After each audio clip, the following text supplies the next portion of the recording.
Okay, we started this morning with our first presentation, which dealt with, if you like, the underlying principles by which you would begin to think about the issue we are talking about. And as we've gone through the day, we've dealt with different aspects, international comparisons, etc. We've just had, obviously, the very, very interesting session on Northern Ireland.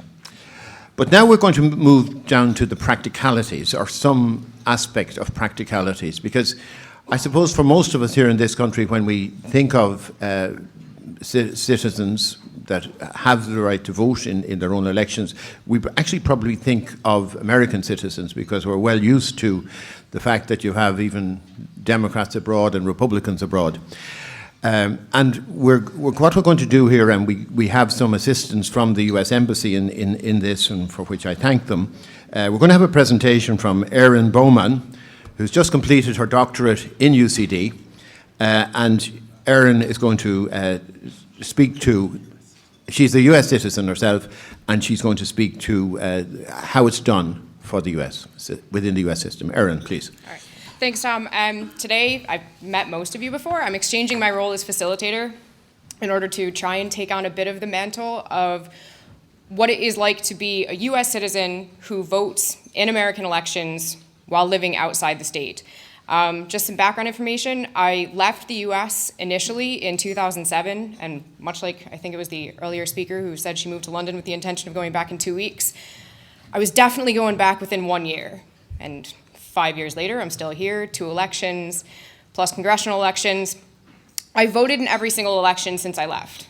And I've been able to do so because of the laws that I'll try and review and go through with you guys here today.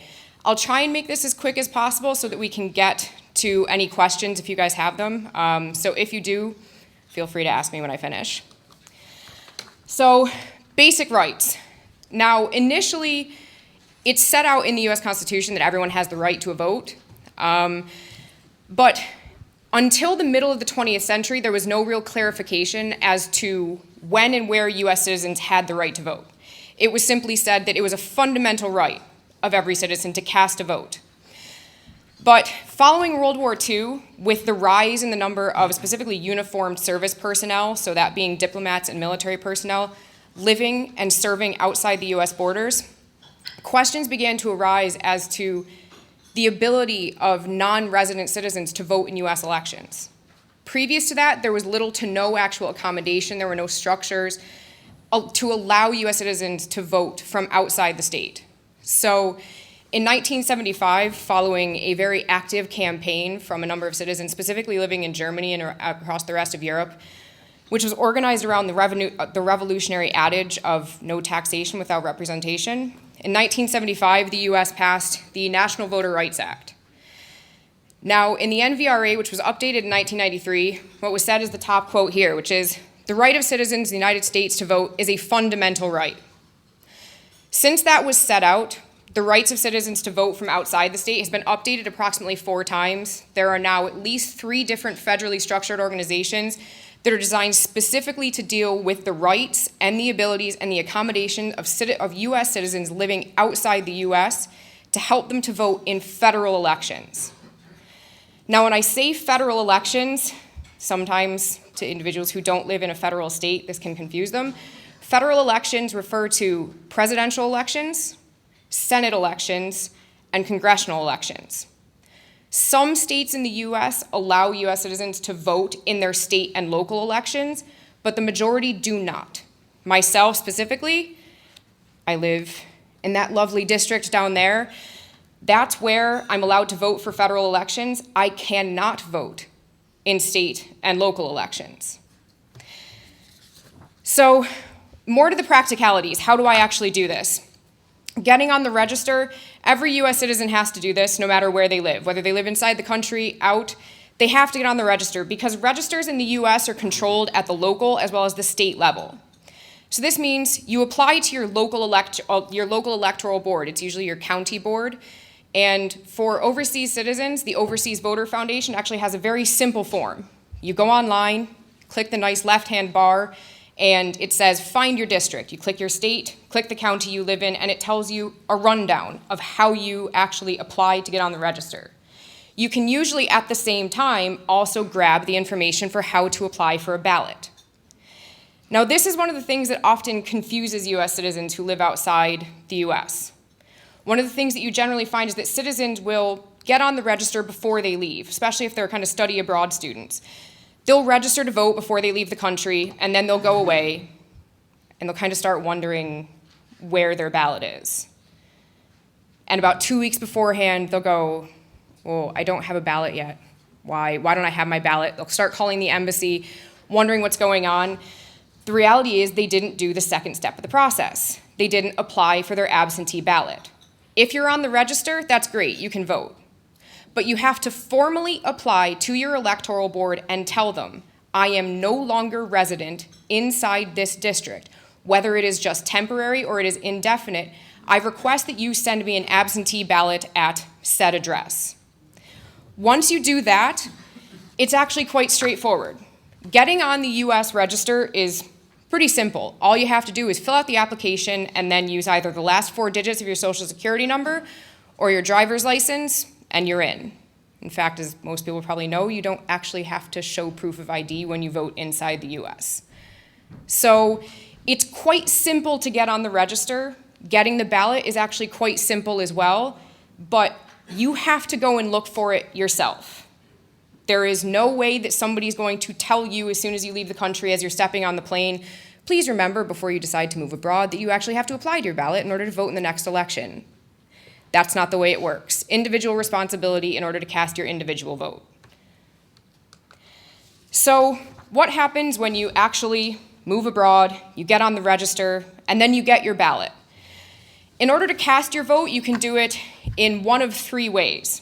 The first is the one that everybody prefers. This is getting your official local electoral board's ballot. Now, I searched desperately for my last ballot, but apparently I threw out my photocopy somewhere between my office moves and my house moves. But for New York State, it's a nice big broad ballot, lists Democratic Party, Republican Party, presidential election, Senate election. They send me the same type of ballot that somebody voting inside New York State would see. They simply send it to me approximately 45 days before the upcoming election. Now, this is something that parliamentary systems would have to deal with, and this is a huge difference between a presidential and a parliamentary system. Presidential system, I know when my next congressional election is. It is the first Tuesday of November 2014. The next presidential election will be the first Tuesday of November 2016. It is always the first Tuesday every second or every 4th year. So it's easy for electoral boards to know what date they have to send the ballots out on. It also makes it easy for them to set a specific date for return. But each state has a separate system for return. Some states only allow you to do it by post. Some states will allow you to do it by post or by fax. Some will allow you to do it by email. Some states require that you have your vote notarized, that you conduct your vote in front of a notary and then you send it in. Approximately 28 states require that you have it notarized. Others will allow you to do it in the privacy of your own home and then just wrap it up in an envelope and send it away. One of the ways that they prevent fraud with this is that it's actually a 3-step process. I receive my ballot, I cast my vote, I fold it up. The next piece of paper I look at is an envelope. I wrap my ballot up in the envelope. The envelope has a little barcode. The barcode is specifically assigned to me and my place on the electoral register in New York State in the 23rd District. So I sign that envelope, and then I put that envelope inside another envelope that has another barcode that is specifically assigned to me, my position in New York State in the 23rd District. I sign that, and then I can either send it off in the post. It's free postage, doesn't matter where in the world you are, it's automatically covered by the US government. Or I can take it to the US Embassy and they can courier deliver it to my electoral board on my behalf. And if I lived in one of the 20 states that allow me to email it, though I don't, or if I lived in the District of Columbia, I could simply email it back through a verification process. One of the things that can happen, though, if you don't receive your ballot, which as somebody with a sometimes less than astute electoral board, it doesn't always arrive on time, or you go looking for it and your ballot just doesn't happen to be there. If you don't receive your official ballot, you can use what's called the FWAB, the Federal Written or Write-in Absentee Ballot. This is an emergency ballot. The reason it's an emergency ballot is because when you grab it, all it says is FWAB at the top, President, Senate, Congress. You need to know who every presidential candidate is and who you want to vote for. You need to know who every single one of your Senate candidates are and which of them you want to vote for. Congressional, the same way, because it's all write-in. There are no candidates listed, no nice, kindly boxes to tick. You have to have all the information yourself on hand. This is one that if you see somebody going to the U.S. Embassy to do all of their voting, this is what they're using. They're using the FWAB. If they're using the official ballot, it's always going to be sent to them either via email or by post. The rumor has been for a long time that if you're an absentee voter, your vote is always counted last and the vote is actually even only opened if there is somehow a tie in the election. That's not true. In no state is that the case. But the way in which absentee votes are counted varies state by state. In the District of Columbia, you can actually send your ballot in up to 10 days after the close of the electoral polls on Election Day. In New York, it's up to 5 days after the close of polls on Election Day. If you want your vote to really count, you need to get it in before Election Day and hope that they open it up in New York State at 7 a.m. on election morning. The earlier you get it in, the more likely it is the vote will actually count. But in some states, it has to be in up to 30 days beforehand. It varies state by state entirely. Now, the next thing I'm going to show you is a quick video. You have to kind of switch over, but this is a video from the Overseas Voter Foundation. This is what explains to U.S. citizens how to do this entire process. So hopefully it'll clarify some things.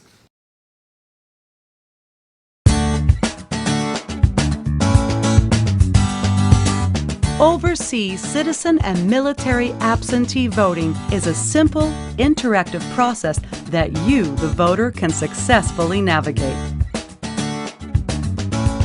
It gives you a way to participate in U.S. elections, no matter where you are in the world. Some steps you do, some your election official does.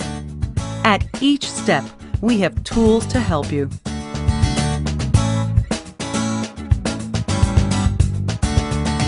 Start the process of applying for your ballot by entering your data into the voter registration application.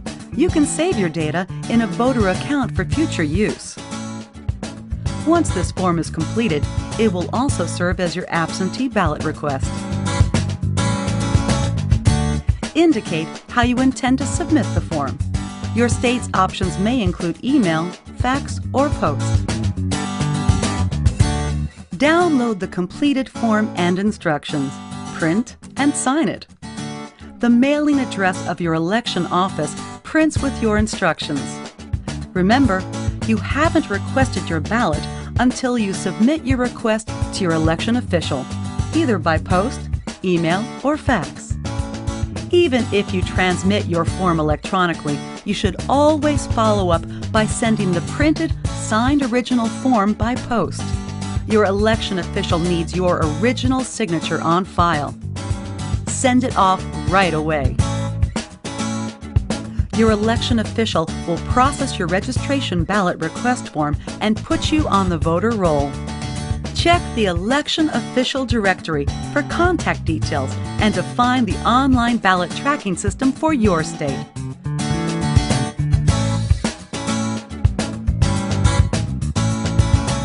Your ballot will be sent to you either online or by post. Complete your ballot and sign the envelope. This is your vote. Now make sure your vote is counted. Send your ballot back to your election official before the deadline. Congratulations! You're now an overseas absentee voter. Time to get started.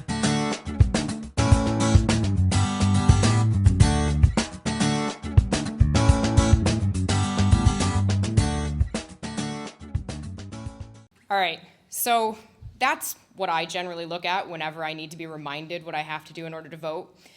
Some of the things that go into this, different states, like I said, have different rules. I can't emphasize that enough. New York is very different than California. Both of them are very different from Texas and from Georgia. In New York, I have to send in my absentee request at minimum 3 months before the forthcoming election. If I don't put that request in, or if I'm not on the registration 3 months beforehand, I don't get that vote. I don't get to vote in the upcoming election. Doesn't matter if I try and use an FWAB. Doesn't matter if I show up to the embassy and beg them. If I'm not on the voter roll 3 months before the election that I want to vote in, I don't get the vote. Have to wait until the next election. So what we need to talk about, everybody talks about the responsibilities this comes with. Taxation is one of the biggest things that often people get into. Now, what the embassy will almost always tell an American citizen is, if I go abroad and I decide to vote, do I suffer tax implications? No is the answer that they'll give you. There is absolutely no implication for your tax liability if you as a U.S. citizen want to vote outside the U.S. However, and there is a big however within this, every U.S. citizen, no matter where you reside, is required to file a tax return with the Internal Revenue Service. So if you make over, as a single individual, if I make over the equivalent of $9,700 in a year, I have to file a tax return. Does that mean I have to pay taxes? No, not necessarily. There's a pretty large exemption rate if you live outside the U.S. and if you earn a foreign income, but I still have to file taxes. I have to be in touch with the IRS and let them know whether I'm earning money from a foreign company, whether I'm earning money on investments. Doesn't matter where I live. The tax system, the IRS, still has to know what I'm doing. So while it doesn't affect your tax situation if you vote in a federal election, that still falls aside of the fact that no matter where you are in the world as a U.S. citizen, the IRS will always manage to find you. They're the most amazing big brother that we have. The NSA has nothing on them. So what are the pros and cons of all of this? I heard people say that they thought that some of the previous presentations were biased, so I tried to find some of the surveys that we've gotten before. Now, as an American citizen, I can say that some of the pros that I find are, it means that there is a truly universal franchise. As a U.S. citizen, I get a U.S. vote. I may not have lived in the 23rd District of New York for the last 6 years, but I have teleconferenced in, this is how nerdy I am, I have teleconferenced in to every major political debate that we have had since then. I have asked questions via teleconference. I'm extremely active in politics at home. I keep interested in it. I'm frankly more interested than my parents or most of my friends.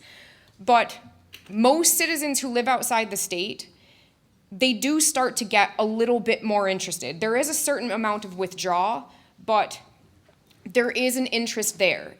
And allowing them to vote keeps that connection up. It definitely keeps a sense of connection. You continue to feel like you are a part of the U.S. community.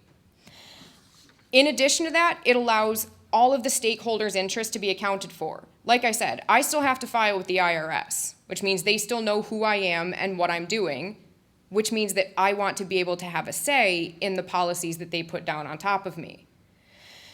In addition to that, it comes down to simply knowing that you're part of the U.S. as a whole. If I want to return, I'm still able to actually know what I'm returning to and have had a say in that. The cons on the other side are, and these are ones that people will bring up a lot, they say there's a lack of constituency. In some states, you can actually register to vote there even if you have never lived inside the U.S. So I think Montana is one of them. I'm fairly certain, don't quote me on it. But I'm fairly certain Montana allows it. If you are a citizen by birth, or if you're a citizen simply due to the fact that your parents, one of them at least, is a U.S. citizen. If your parent lived in Montana, you, having spent your entire life living in Ireland, can vote in Montana. People say there's a lack of constituency. You don't know what it's like to live in Montana. You've never been there. You may have never visited, but you can vote there. You can affect their Senate and their congressional elections. Erin, could you begin to wind up? There's also swaying of the domestic vote. This is one you guys have heard from Isolt. You've also heard it from others before. The question of fraud also comes up. Usually when there is a challenge, it can almost always fall down on absentee ballots. However, the rate of overturning an election based upon absentee ballot questions is exceptionally low. It's less than 10%. One of the other things that comes up, saying that we're not subject to the laws. Am I subject to US law while I live outside the state? No. People say that's a reason that I shouldn't actually have a vote, and it may be a valid reason. Finally, it is a negligible financial burden. Although I still have to file, unless I make over $95,000 in any year, I don't have to pay tax. But that's because the US government assumes I'm paying that tax in the country where I live. So I hope this has answered some of the questions. I know that it's a bit of a complicated system, but I'm more than happy to answer questions if you do have them. Thank you very much indeed, Erin.